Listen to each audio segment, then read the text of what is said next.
Hi అండి, welcome to NV Nikshith blogs. ఈరోజు మన రెసిపీ వచ్చేసి బీరకాయ శనగపప్పు కర్రీ. ఇదైతే ఈజీ టు డైజెస్టెడ్ కర్రీ అండి. మరెందుకు ఆలస్యం, లెట్స్ స్టార్ట్ అవర్ ప్రాసెస్. ఇప్పుడు ఒక 20 minutes బిఫోర్ నానబెట్టుకున్న శనగపప్పుని ఒక కుక్కర్లో వేసుకుందాము. 1 టీ స్పూన్ ఆయిల్ వేసి 5 to 6 విజిల్స్ వచ్చేదాకా కుక్ చేసుకోవాలి. పప్పు అనేది మెత్తగా ఉడకకూడదండి, పట్టుకోగానే జస్ట్ కట్ అయ్యేటట్టు అయితే ఉడకాలి.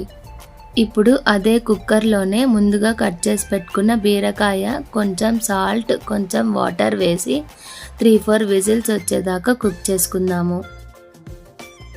ఇప్పుడు ఒక ప్యాన్ తీసుకొని 4 to 5 టేబుల్ స్పూన్ ఆయిల్ వేసుకోవాలి.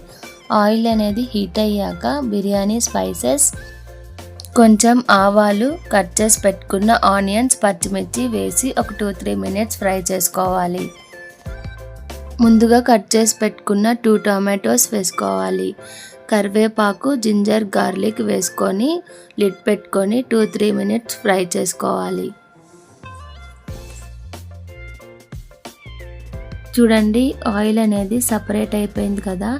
ఇప్పుడు కొంచెం కొత్తిమీర, పుదీనా, 1 టీ స్పూన్ పసుపు, రుచికి సరిపడా కారం వేసుకొని మరో 2 నిమిషాల పాటు ఫ్రై చేసుకుందాము.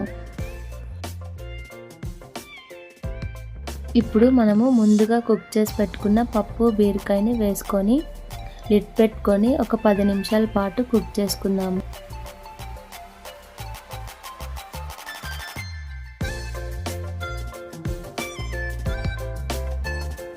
చూడండి, పప్పు బీరకాయ కర్రీ రెడీ అయిపోయింది కదా. ఇప్పుడు లాస్ట్లో కసూరి మేతి వేసి స్టవ్ ఆఫ్ చేసుకొని సర్వ్ చేసుకోవడమే. అంతేనండి, ఎంతో ప్రోటీన్ రిచ్ ఉన్న బీరకాయ పప్పు కర్రీ రెడీ. ఈ రెసిపీ మీకు నచ్చినట్టయితే like, share, comment, click on bell icon, subscribe my channel. Thank you for watching.